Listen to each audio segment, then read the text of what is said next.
Hi friend, আমরা প্রতিদিনের মতো আজকেও নিফটি, ব্যাংক নিফটি এবং ফিন নিফটি নিয়ে আলোচনা করব। আগামীকাল কি হতে পারে সে বিষয় নিয়ে আমরা কি ধরনের ট্রেড মার্কেটে নেওয়া যেতে পারে বা মার্কেটের বিহেভিয়ার কী হতে পারে সেগুলো নিয়ে আমরা আলোচনা করব। তার আগে আমরা দেখে নিই যে গতকাল আমরা যা অ্যানালাইসিস করেছিলাম সেটা কতটা ফলপ্রসূ হয়েছে। গতকাল আমরা বলেছিলাম বলেছিলাম মার্কেট যদি আমরা দেখি 21,980-র উপরে পূর্ণাঙ্গ গ্রিন ক্যান্ডেল বা বুলিশ গ্রিন ক্যান্ডেল 15 মিনিটের ফ্রেমে যদি আমরা দেখতে পাই তাহলে আমরা আপসাইড ভাববো আমরা যে মার্কেট আপ ট্রেন্ড, এবং আমরা সেক্ষেত্রে কল বাই করে চলব। তা না হয়ে যদি দেখি যে 21,869-এর নিচে ক্লোজ দিয়েছে তাহলে আমরা কি করব? আমরা পুট বাই করে চলব। এই ছিল আমাদের নিফটি এবং ব্যাংক নিফটির ভিউ। আমরা কি দেখলাম প্রথম 15 মিনিটে ক্যান্ডেল রেড ক্যান্ডেল হয়েছে, যদিও ক্যান্ডেলটা দেখতে অনেকটা হ্যামার। মনে রাখবেন, হ্যামার তৈরি হলেও সেটা কোথায় হয়েছে? টপে হয়েছে। ফলে মার্কেট ডাউন ট্রেন্ড আসার সম্ভাবনা, যেহেতু টপে হ্যামার তৈরি হয়েছে, ফলে টপে হ্যামার মানে হচ্ছে আপনাকে ধোকা দেওয়ার জন্যই টপে মূলত কি তৈরি হয়? হ্যামার তৈরি হয়। টপে হ্যামার মানে মনে রাখবেন যে মার্কেট একটা বুলিশ ট্রেন্ডের মতো ধারণা করে ট্রেডারদের একটা ধোকা দেওয়ার চেষ্টা হয়, সেটাই হয়েছে। সেক্ষেত্রে আমরা কি করব? সেক্ষেত্রে আমাদের ট্রেড ছিল এই যে হ্যামারের যে লোয়ার পয়েন্ট, সেই লোয়ার পয়েন্ট ক্রস করে যখন রেড ক্যান্ডেল তৈরি হবে তখন আমরা পুট ট্রেড করব। যথারীতি দেখেছেন, পুট ট্রেড করার পরে মার্কেট ডাউন ট্রেন্ড এসেছে। কখনোই আপনার যে এন্ট্রি পয়েন্ট, সেই এন্ট্রি পয়েন্ট ক্রস করেনি, বরাবরের জন্য সে ডাউন ট্রেন্ড দিয়েছে। এবং আমাদের যে টার্গেট ছিল 21,700, তা পূর্ণাঙ্গ রূপে ফুলফিল করেছে।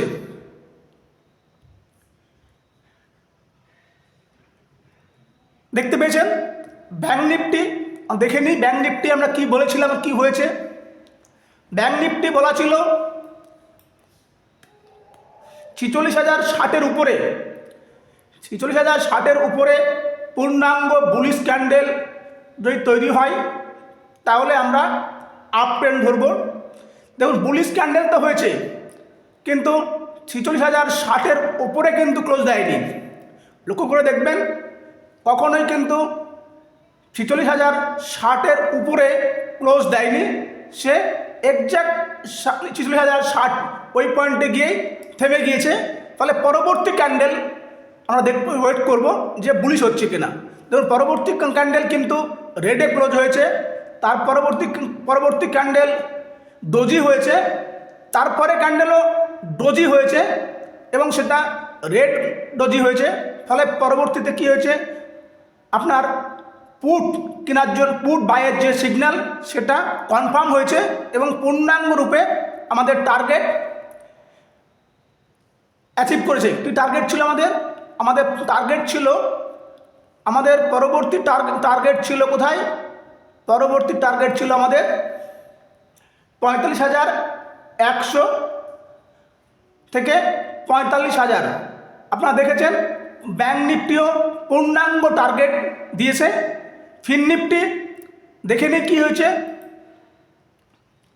ফিন নিফটিও যেটা বলেছিলাম প্রথম 15 মিনিটে যদি আমরা দেখতে পাই কত 20,540 20,540-এর উপরে পূর্ণাঙ্গ বুলিশ ক্যান্ডেল ক্রসওভার করছে, তাহলে আমরা ধরে নেব মার্কেট আপ ট্রেন্ড।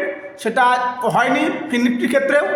পরবর্তী বলা ছিল আমরা যদি দেখি কোথায় 20,350-এর নিচে, 50-এর নিচে যদি রেড ক্যান্ডেল পূর্ণাঙ্গ ক্লোজ দেয়, তাহলে মার্কেট আমাদের ডাউন ট্রেন্ড ধরবো আমরা, অর্থাৎ পুট বাই করে চলবো আমরা।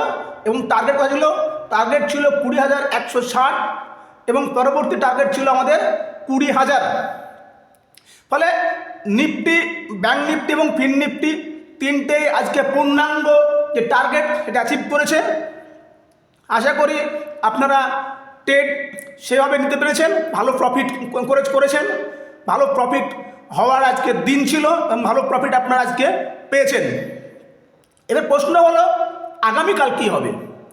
আমরা আগামীকাল কী ধরনের ট্রেড আমরা নিতে পারি বা মার্কেটের কী ধরনের চরিত্র হতে পারে আমরা সেটা দেখি।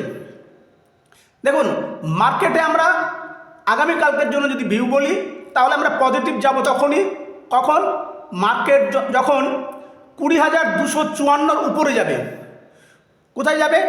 20,254-র উপরে যাবে, তখনই আমরা মার্কেটের ভিউ পজিটিভ ধরবো এবং সেক্ষেত্রে টার্গেট থাকবে 20,350 এবং পরবর্তী টার্গেট থাকবে 20,540। 20,540।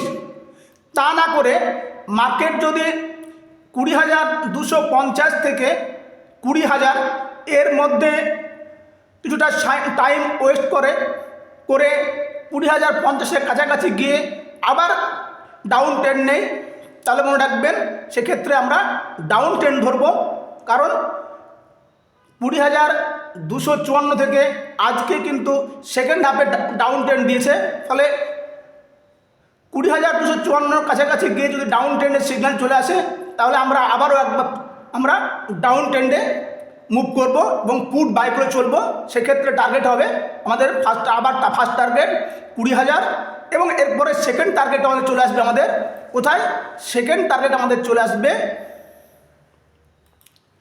19,875-এর কাছাকাছি। কত? 19,875-এর কাছাকাছি। এই হচ্ছে ফিন নিফটি। আমরা ব্যাঙ্ক নিফটি দেখে নিই। ব্যাঙ্ক নিফটির ক্ষেত্রে কালকে আমরা পজিটিভ ভিউ তখন ধরব যখন আমরা এই যে টাইম ওয়েস্ট করেছে, যেখান থেকে সেকেন্ড হাফে আজকে ব্রেকআপ দিয়েছে, কত? 45,533।